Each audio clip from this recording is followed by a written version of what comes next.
उधर नहीं जाओ।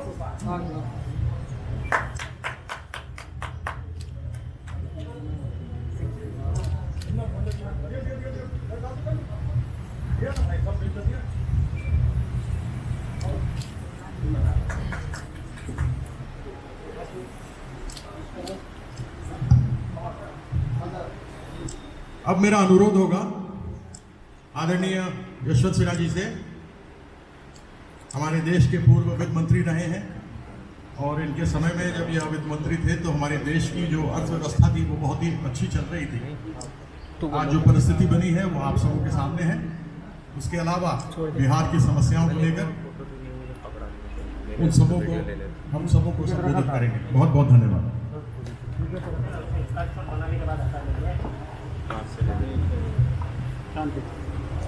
ठीक है, बहुत बहुत धन्यवाद कीर्ति आजाद जी।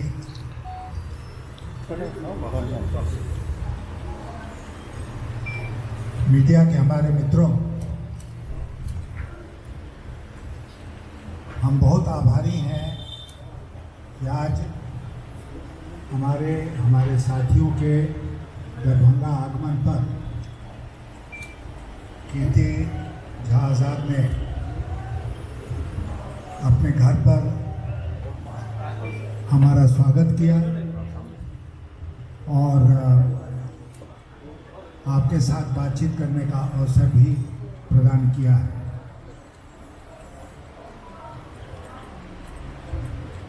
मैं देश और दुनिया की समस्याओं पर आज कम बोलूँगा। बिहार और ख़ास करके दरभंगा की जो हालत है उस पर ज़रूर दो शब्द कहना चाहूँगा।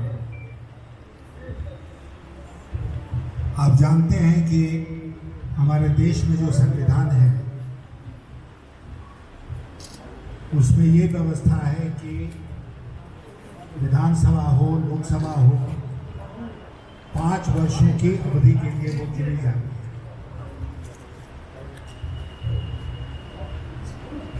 हर दल अपना मैनिफेस्टो तैयार करता है चुनाव के पहले, उसमें वादे करता है हम ये काम करेंगे, वो काम करेंगे और 5 साल का वक्त उसको मिलता है उन वादों को पूरा करने।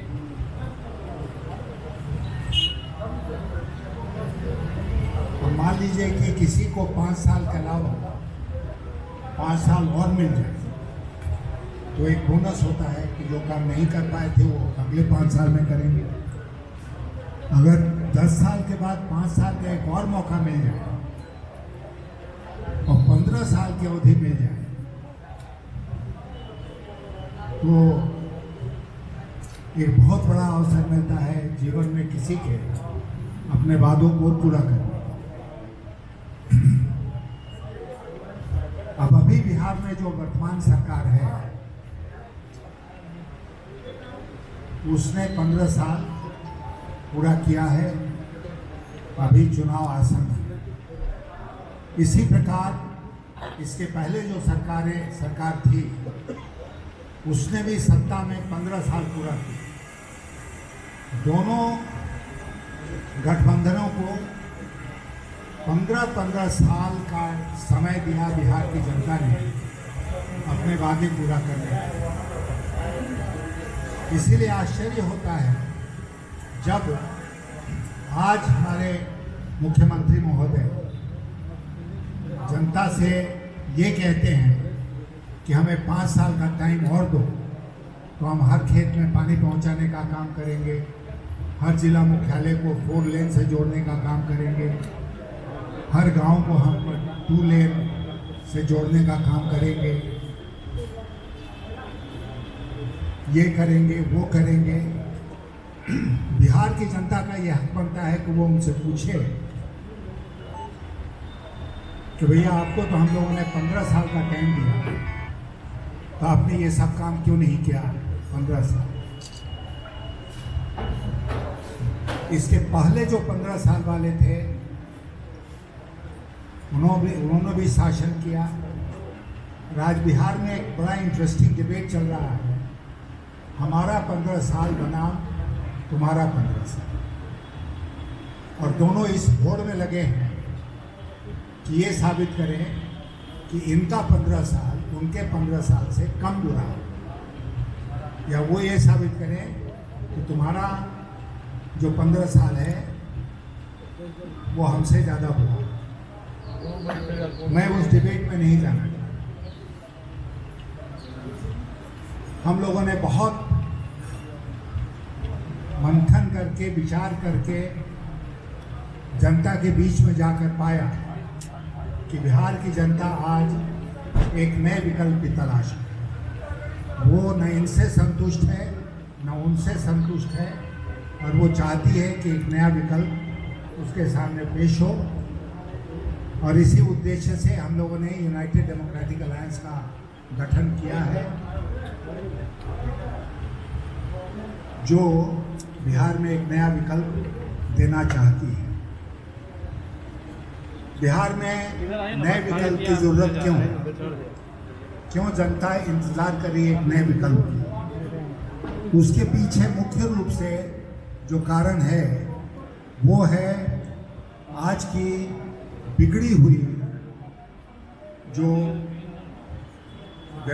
विधि व्यवस्था है, लॉ एंड ऑर्डर सिचुएशन है बिहार में, वो। और यहाँ सरेआम डकैती होती है, दिन दहाड़े मर्डर होता है, रेप होता है, बलात्कार की। आपको जानकर आश्चर्य होगा कि पुलिस डिपार्टमेंट के आंकड़ों के अनुसार बिहार में हर 6 घंटे पर एक रेप होता है। यहीं कमतौल एक 3 साल की बच्ची थी जिसके साथ भयानक रेप हुआ। आज यहाँ पर वो दरभंगा मेडिकल कॉलेज अस्पताल में भर्ती है, और हम लोग यहाँ आपसे मिलने के बाद दरभंगा मेडिकल कॉलेज अस्पताल जाएंगे उस बच्ची का हाल जानने के लिए। कल हम लोग मुजफ्फरपुर में थे, जहाँ एक डकैती की घटना घटी, और डकैती हो जाने के बाद वो लोग उस घर की बेटी को उठा कर ले गए। गृह स्वामी जो अपंग है उनसे वो लोग खुद मिले, उन्होंने पूरी घटना का जिक्र किया। आज हमें बहुत आश्चर्य हुआ जब मैंने किसी अखबार में पढ़ा कि पुलिस का ये दावा है कि वहाँ न डकैती हुई, न कोई उस बेटी को उठाकर ले गया है, और वो स्वतः चली गई। ये बिल्कुल मेल नहीं खाता है वहाँ गांव में जो बात लोगों ने हम लोगों के सामने रखी है। आपके यहाँ दरभंगा में जो आंकड़े हैं कि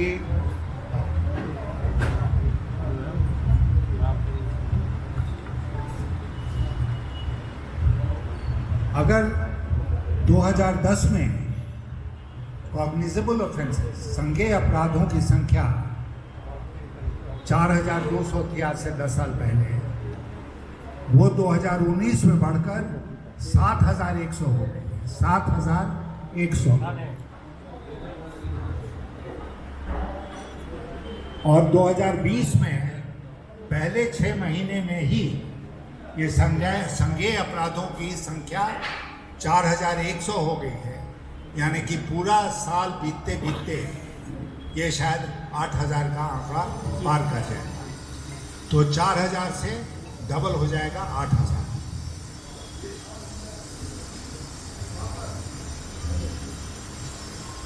तो आज बिहार में जो सबसे बड़ा मुद्दा है वो है विधि व्यवस्था का। अराजकता का वातावरण है।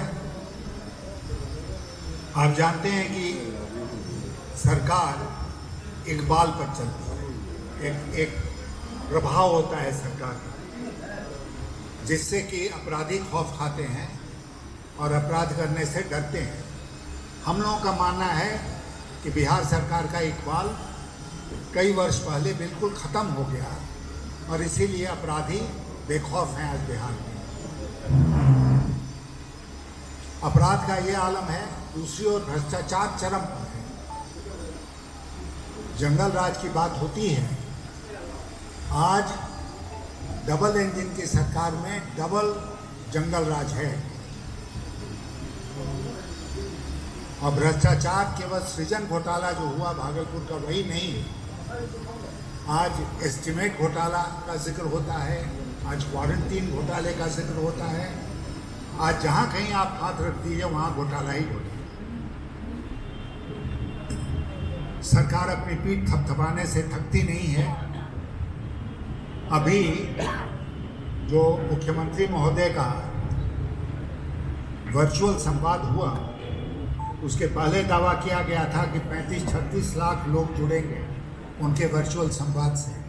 हम लोगों ने उस दिन का डेटा देखा तो हम लोगों ने पाया कि पूरे देश में नंबर 1 जो खबर ट्रेंड कर रही थी ट्विटर पर, वो था बिहार रिजेक्ट्स नीतीश। और जब वो बोल रहे थे तो जो डिसलाइक्स थी वो लाइक से कई गुना ज़्यादा थी। तो ये फर्क आ गया है। बिहार की जनता त्रस्त है, बिहार की जनता व्याकुल है। आज कुछ नया ढूंढ रही है। यहाँ पर जो रोजगार का हाल है वो आपसे छुपा हुआ नहीं है। 40 लाख मजदूर हर साल बिहार से बाहर जाते हैं रोजी रोटी के तलाश में, और किसी समय भी करोड़ों की संख्या में बिहार के मजदूर दूसरे प्रदेशों में काम करते हैं। उसी प्रकार बेहतर शिक्षा के लिए यहाँ के लोग बाहर जाते हैं, बेहतर इलाज के लिए यहाँ के लोग बाहर जाते हैं, क्योंकि यहाँ की शिक्षा व्यवस्था ध्वस्त हो चुकी है और चिकित्सा व्यवस्था पूरी तरह से कोरोना काल में एक्सपोज हो चुकी है। ललित नारायण मिथिला विश्वविद्यालय दरभंगा में 1986 पद स्वीकृत हैं, 1966, और उसकी तुलना में शिक्षक हैं केवल 767। तो कैसे पढ़ाई होगी? और ये लगभग हर विश्वविद्यालय का हाल है, इंक्लूडिंग पटना विश्वविद्यालय। यहाँ पर कामेश्वर सिंह संस्कृत विश्वविद्यालय है, जिसमें आंकड़े बताते हैं कि 50% से ज़्यादा पद खाली हैं, टीचिंग और नॉन टीचिंग दोनों मिलाकर। तो कहीं कोई बहाली नहीं हो रही है।